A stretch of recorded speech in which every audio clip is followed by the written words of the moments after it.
স্কুলের আড়ালে গোপনে চলছিল অস্বাস্থ্যকর সেমাই আর ভেজাল সয়াবিন তেলের রমরমা ব্যবসা। দিনাজপুরের ঘোড়াঘাট উপজেলার আল-হেরা ইসলামী প্রি ক্যাডেট স্কুলে ছাত্রছাত্রীদের শিক্ষার পরিবেশকে ঢাল হিসেবে ব্যবহার করে স্কুলের পরিচালক মোজাম্মেল হক দিনের পর দিন নামিদামি কোম্পানির নকল মোড়ক ব্যবহার করে নিম্নমানের সেমাই ও তেল বাজারজাত করে আসছিলেন। গত ৯ মার্চ সোমবার দুপুরে উপজেলা প্রশাসনের এক অভিযানে এই গোপন কারখানার পর্দাফাশ হয়। সহকারী কমিশনার আব্দুল আল মামুন কাউসার শেখ এবং পুলিশের একটি বিশেষ দল যখন সেখানে প্রবেশ করেন, তারা দেখতে পান অত্যন্ত নোংরা ও অস্বাস্থ্যকর পরিবেশে তৈরি হচ্ছে খাদ্যদ্রব্য।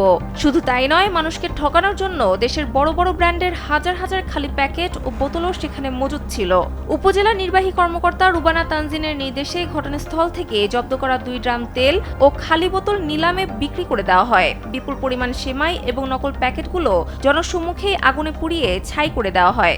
আইন অমান্য করে এমন ভয়ঙ্কর কর্মকাণ্ড পরিচালনার দায়ে কারখানার মালিককে ৪০,০০০ টাকা জরিমানা এবং অনাদায়ে ১ মাসের কারাদণ্ড দেওয়া হয়েছে।